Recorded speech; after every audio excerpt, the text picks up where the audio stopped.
வணக்கம்.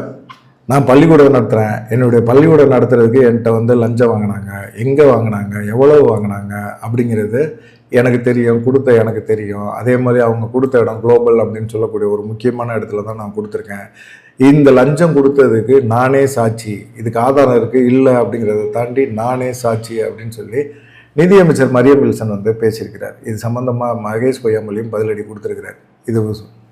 இந்த வீடியோவில் இதை பற்றி பேசலாம். அதுக்கு முன்னாடி முதல் முறையாக நம்ம சேனலை பார்க்குறீங்க அப்படின்னா நம்ம சேனலுக்கு வந்து சப்ஸ்கிரைப் பண்ணிடுங்க, லைக் பண்ணிடுங்க, கமெண்ட் பண்ணிடுங்க, மறக்காமல் ஹைப் பட்டனை அமுச்சு விடுங்க. தொடர்ந்து நம்ம சேனலுக்கு ஒரு மிகப்பெரிய அளவில் ஒரு சப்போர்ட் பண்ணுங்கள். சின்ன சின்ன சேனல்கள்லாம் கொஞ்சம் வளர்த்து விடுங்க அப்படின்னு கேட்டுட்டு இப்போ பேசுவோம். ஒரு நிதியமைச்சர் ஏற்கனவே வந்து சர்ச்சையில் சிக்கின ஒரு அமைச்சர். அவர் வந்து பேசினது, அவர் பேசின மொழி, அவர் வந்து நிதி அறிக்கை, அவர் சொன்ன விதம் எல்லாமே யாருக்குமே பிடிக்கல. ஆனால் அதில் வந்து ஒருத்தர் பேசுகிறாரு, கன்னி பேச்சு பேசுகிறாரு, மதிமுகவை சேர்ந்தவர். அவர் திமுகவில் இருக்கிறார், இப்போ எம்எல்ஏ. அவர் வந்து பேசும்போது இது மாதிரி ஒரு நிதியமைச்சர் இப்படி பேசினார், ஆங்கிலம் தமிழ் ரெண்டையுமே கலந்து பேசுகிறாரு, புரியலை. அது இல்லாமல் பார்த்தீங்கன்னா ஆங்கிலத்தில் அவருக்கு புலமை இருக்குது, தமிழில் பெருசாக புலமை இல்லை. அவன் பள்ளிக்கல்வித்துறை அமைச்சர் ராஜ்மோகன்கிட்ட கற்றுக்கிட்டு வந்து அவர் பேசட்டும், அடுத்த ஒரு பட்ஜெட் வாசிக்கும் போதாவது கொஞ்சம் நல்ல விதமாக பேசட்டும் அப்படின்னு சொன்னார். உடனே அவர் எழுந்திரிச்சு என்ன பாடி ஷேம் பண்ணுறீங்களா, மிரட்டி பார்க்குறீங்களா அப்படி இப்படிங்கிற மாதிரிலாம் பேச ஆரம்பித்தார். இது பெரிய அளவில் ஒரு சர்ச்சையாச்சு. அது இல்லாமல் பார்த்தீங்கன்னா அவங்க தம்பிக்கு இடையில நடந்த சொத்து பிரச்சனை, அதுக்கு இவர் உருட்டுக்கட்டை எடுத்துகிட்டு போனது, பேசின கெட்ட வார்த்தைகள் எல்லாமே அப்போ சமூக வலைதளங்களில் பெருசாக ஒரு ட்ரெண்டிங் ஆச்சு. இப்படிப்பட்ட ஒரு சூழ்நிலையில் இவர் சட்டமன்றத்தில் பேசும்போது மிக முக்கியமாக ரொம்ப உன்னிப்பாக சில விஷயங்களை பேசணும். ஏன்னா பொதுக்கூட்டத்தில் பேசுகிறதுக்கும் சட்டமன்றத்தில் பேசுகிறதுக்கும் மிகப்பெரிய ஒரு வித்தியாசம் இருக்குது. பொதுக்கூட்டத்தில் பேசினா அவதூறு வழங்கப்படலாம். சட்டமன்றத்தில் நீங்கள் பேசுகிறீங்க, ஒரு விஷயத்தை பற்றி சொல்கிறீங்க அப்படின்னா அது கண்டிப்பாக அவை குறிப்பில் இருக்கும், அதை மாற்ற முடியாது. கண்டிப்பாக அதுக்கு யார் பேசுனாங்களோ அவங்க தான் பொறுப்பேற்றுக்க முடியும். ஒரு அமைச்சர், நிதியமைச்சர், தாவேகாவில் இருக்கிற நிதியமைச்சர் மரியம் வில்சன் வந்து கடந்த ஆட்சியில் பள்ளி கல்வித்துறை அமைச்சராக இருந்த மகேஷ் பொய்யாமொழிக்கு நான் பணம் கொடுத்தேன் அப்படின்னு ஒரு சட்டமன்றத்தில் லைவில் ஓடிக்கிட்டு இருக்க ஒரு நிகழ்ச்சியில் வந்து அவங்க பேசுகிறாங்க. ஏன்னா அவங்க இது வரைக்குமே இப்படி தான் பேசிக்கிட்டே இருக்கிறாங்க. மடை மாற்றுற விஷயங்களை தான் அவங்க செய்கிறாங்க. மடை மாற்றணும் ஒரு விஷயத்தை வந்து திமுக கொண்டு போகுது, ரொம்ப டஃப்பாக கொண்டு போகுது அப்படின்னா நம்ம அந்த இடத்துலேருந்து அவங்க மாற்றி விடணும் அப்படிங்கிற ஒரு எண்ணம் மட்டும்தான் அவங்களுக்கு இருக்குது. இந்த விஷயத்தை தான் நேற்று மரியம் வில்சன் அதை தான் செஞ்சுருக்கிறாரு. இங்கே இல்லை, சட்டமன்றத்தில் அவர் இல்லை, இருந்தால் நேரடியாக அவர்கிட்ட கேள்வி கேட்டிருப்பேன், நேரடியாக இது பண்ணியிருப்பேன் அப்படின்னு சொல்கிறாரு. ஆனால் வந்து ஒரு விஷயத்தில் வந்து மிக முக்கியமாக பார்க்கப்படுது, லஞ்சம் கொடுக்கறதும் தப்பு, வாங்குறதும் தப்பு. கொடுத்தேன்னு ஒரு அமைச்சர் ஒத்துக்கிறாரு.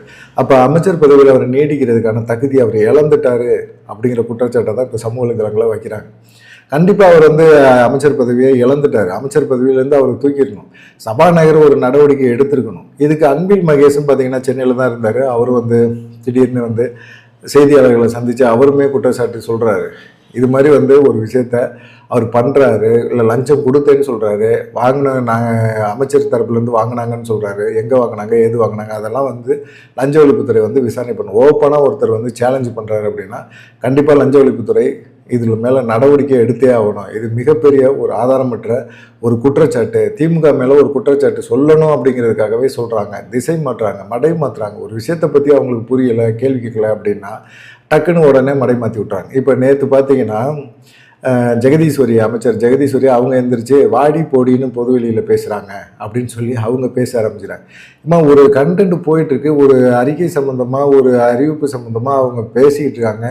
திடீர்னு நீங்கள் பாட்டுக்கு எழுந்திரிச்சு வாடி போடின்னு பேசுகிறாங்க அப்படின்னா அது மாதிரி பேசி யார் பேசுனான்னு நேரு பேசிகிட்டு இருந்தார். அப்போ வந்து எழுந்திரிச்சு இந்த அம்மா சொல்லுது. இப்படியே தான் மடைமாத்துற விஷயங்களை தான் நிறைய பண்ணுறாங்க. நிறைய விஷயங்களை அப்படி தான் செய்கிறாங்க. இதெல்லாம் வந்து என்னன்னு தெரியல. திடீர்னு கனிமொழி எம்எல்ஏ எழுந்திரிச்சு மன்மத வணக்கம்ங்குது. மன்மத வணக்கம்லாம் சட்டசபையில் இப்படிலாம் பேசலாமான்னு தெரியல. தப்பு பண்ணிட்டோம். ஆனால் பொது வெளியில் போய் அதே மன்மத வணக்கத்தை சொல்லுது, மன்மத வணக்கம் அப்படின்னு சொல்லுது. இது என்ன ரதியா? மன்மதன்களை பார்த்து மன்மத வணக்கம்னு பேசுறதுக்கு இதெல்லாம் வந்து முதலமைச்சர் விஜய் கண்டிச்சு வைக்கணும். இப்படியெல்லாம் விட்டா என்ன பண்ணுறது? இப்போ மரியம் வில்சன் இப்படி பேசியிருக்கிறாரு. இது முதலமைச்சர் இருக்கும்போதே பேசுகிறாரு. நான் லஞ்சம் கொடுத்தேன், என்னுடைய பள்ளிக்கு நான் லஞ்சம் கொடுத்தேன், என்னுடைய இதுக்காக நான் லஞ்சம் கொடுத்துருக்குறேன், நானே சாட்சி அப்படின்னு. என்ன சாட்சினா என்ன? எல்லாம் தேவாலயத்தில் இதெல்லாம் சொல்லுவாங்கள்ல, நானே சாட்சி. நான் அந்த குடிச்சிக்கிட்டு இருந்தேன், ஒரு 10 வருஷமாக 5 வருஷமாக குடிச்சிக்கிட்டு இருந்தேன், அந்த குடியை நிப்பாட்டிட்டேன். நிப்பாட்டினது ஃபுல்லாக எனக்கு இவங்க தான் காரணம், முழுக்க வந்து நான் தான் சாட்சி, நானே சாட்சி அப்படிங்கிற மாதிரி பேசுவாங்கள்ல, அதுபோல் பேசுகிறாரு அவர். என்ன பண்ணுறதுன்னே தெரியல. இப்போ வந்து இந்த குற்றச்சாட்டுகள்லாம் ஏன் இப்படி பேசுகிறாங்க அப்படின்னு பார்த்தீங்கன்னா இப்போ ஒரு வழக்கறிஞர் வந்து 100 கோடி ரூபா முறைகேடு நடந்திருக்கு அப்படின்னு சொல்றாரு, கட்சியில் சொல்றாரு அப்படின்னா அந்த வழக்கறிஞரை நீக்கிறாங்க. முறைகேடு நடத்தின ஒரு கட்சியில் இருக்கிறார்ல, அவரை தானே உண்மையில கட்சியை விட்டு நிப்பாட்டணும். எதுக்காக நீங்கள் வழக்கறிஞரை வந்து நீக்கிறீங்க? ஒரு வழக்கறிஞர் மேலே ஒரு பொண்ணு பாலியல் குற்றச்சாட்டு ஒரு எம்எல்ஏ மேலே கொடுக்குது. அந்த பொண்ணும் தாவேகால தான் இருக்கு. உண்மையிலே தாவேகா தலைமை என்ன செய்யணும்? நியாயப்படி தாவேகா எம்எல்ஏ வந்து தப்பு பண்ணியிருக்காரு அப்படின்னு ஒரு பொண்ணு புகார் கொடுத்தா அந்த எம்எல்ஏ மேலே நடவடிக்கை எடுக்கணுமா, இல்லை அந்த புகார் கொடுத்த பெண் மேலே நடவடிக்கை எடுக்கணுமா? புகார் கொடுத்த பெண்ணை வந்து கட்சியை விட்டு நிப்பாடுறாங்க. அப்போ இந்த கட்சி யாருக்கான கட்சி? தாவேகா யாருக்கான கட்சி? எளிய மக்களுக்கான கட்சி இல்லை. அவங்க கட்சிக்கு வந்து தொண்டர்கள், எம்எல்ஏக்கள் இவங்க தான் முக்கியம். அவங்க தப்பே பண்ணாலும் அவங்க மேலே நீங்கள் குற்றச்சாட்டு சொல்லக்கூடாது அப்படிங்கிற மாதிரி மிரட்டுற மாதிரி இருக்குது. இப்போ புஸ்லி ஆனந்த் இருக்கிறாரு, அவர் வழக்கறிஞர்கள் அரசு வழக்கறிஞர் நியமனத்தில் வந்து காசு வாங்கினாரு, 15 லட்ச ரூபா வாங்குறாரு அப்படின்னு சொல்லி குற்றச்சாட்டுலாம் வந்துச்சு, ஆடியோலாம் வந்துச்சு. இந்த குற்றச்சாட்டை சொன்ன ஒரு பொண்ணை அவங்க வந்து என்ன செய்கிறாங்க? கட்சியிலேருந்து நிப்பாட்டுறாங்க. 15 லட்ச ரூபா கேட்டது உண்மை தானே? கேட்டிங்களா அப்படின்னு கேட்டுக்கணுமா வேணாமா? புஸ்லி ஆனந்த் பேரை சொல்லி கேட்குறாங்க அப்படின்னு சொன்னாலும் புஸ்லி ஆனந்த் அவங்க மேலே நடவடிக்கை எடுக்கணும். இல்லைம்மா நான் இது மாதிரி கொடுக்கல அப்படின்னு சொல்லிட்டு அந்த பெண் குற்றச்சாட்டு சொன்ன பெண்ணை வந்து கூப்பிட்டு அரசு வழக்கறிஞராக ஆக்கியிருக்கணும். அதுதான் வந்து ஒரு சாதாரண மக்களுக்கு, சாதாரண எளிய மக்களுக்கான ஒரு கட்சி அப்படின்னு சொல்லியிருக்கலாம். ஆனால் அந்த பெண்ணை கட்சியை விட்டு நிப்பாட்டிட்டு யார் மேலே குற்றம் சொல்கிறாங்களோ அவங்க கட்சியில் பொறுப்பில் நீடிக்கிறார். லஞ்சம் வாங்கின ஒரு சேர்மேனை வந்து அவரை கட்சியை விட்டு நிப்பாட்டுறோன்னு அப்படி நிப்பாட்டுற மாதிரி நிப்பாட்டிட்டு அவங்க மனைவிக்கு அந்த பதவியை கொடுக்குறாங்க. என்ன பண்ணுறதுன்னே தெரியல. நிறைய பேர் வந்து இப்போ மாணவர்கள் வந்து நீட் தேர்வுக்கு எதிராக போராட்டினாங்கன்னா அவங்கள்ட்ட அடக்குமுறை, அப்புறமா காங்கிரஸ் கட்சி, இடதுசாரிகள் இவங்க எல்லாமே வந்து பார்த்திங்கன்னா தாவேகா மேலே ஒரு அதிருப்தியில் இருந்துகிட்டு இருக்காங்க. இந்த அதிருப்தியை வந்து மடைமாற்றுறதுக்கான ஒரு வேலையை வந்து தாவேகா பண்ணுது.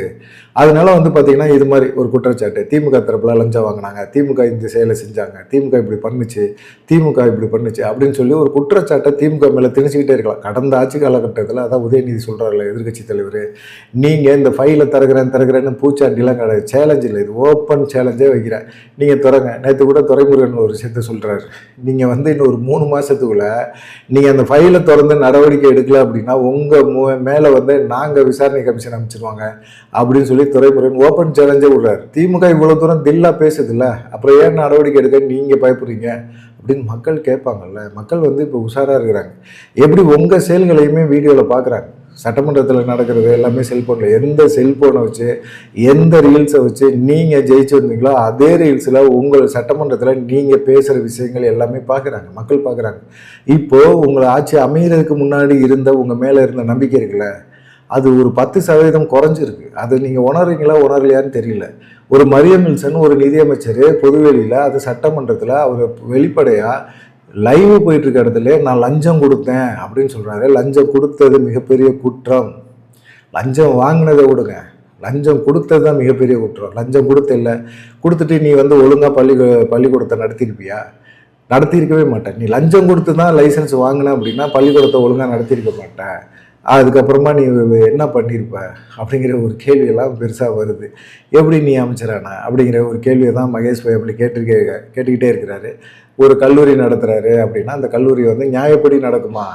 அதிக ஃபீஸ் வாங்குவாங்கல்ல, எல்லா விஷயங்களும் பண்ணணும்.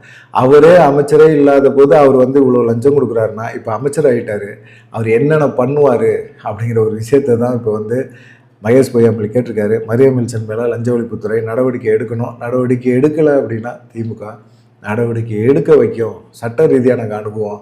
ஒரு சட்டமன்றத்தில் இப்படி பேசுகிறது மிகப்பெரிய தப்பு. பேசினதுக்கு அவர் வந்து தண்டனை அறிவிச்சே ஆகணும், உரிய விளக்கம் கொடுத்தே ஆகணும் அப்படின்னு சொல்லி மகேஷ் பொய்யாமொழி சொல்லியிருக்காரு. இதை பற்றி உங்களுடைய கருத்து என்ன அப்படிங்கிறத மறக்காமல் கமெண்ட் பண்ணுங்கள். நன்றி, வணக்கம்.